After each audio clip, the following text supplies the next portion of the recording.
Hello guys, welcome to my mini vlog. Today magluluto tayo ng ating bilo-bilo dahil nagka-craving ang lola ninyo. So ngayon at may hinog na rin ang ating plantain. So ayan, at hiniwa-hiwa ko ng ating mga ingredients at nabilog-bilog ko ng ating bilo-bilo. So ayan, at nagluto na rin ako ng sago. Inuna ko ng iluto ang sago. So ayan ngayon at naglagay na ako ng pulang asukal instead of puti. Mas gusto ko kasi ang pulang asukal. So ayan, at hinihintay na natin kumulo at ilalagay na natin ang nabilog na nating mga bilo-bilo.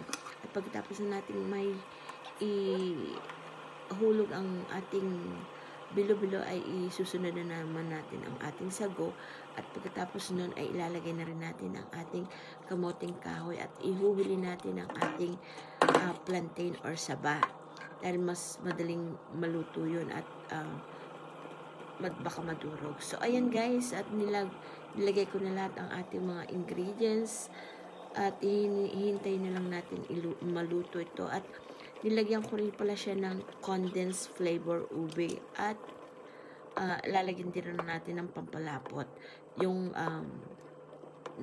natirang para sa bilo-bilo. Yun ang gagawin natin pampalapot. So ayan guys, I hope you like it. Thank you for watching. Kung sino man ang may gusto, punta lang po kayo sa akin at bibigyan ko kaya marami pang natira. Dalawa lang kami kakain ito. So ayan guys, titikman ko na at napakasarap niya. Hindi gaano siyang katamisan pero okay na. O ayan guys, thank you for watching. Follow for more. Bye. I found the cufflinks.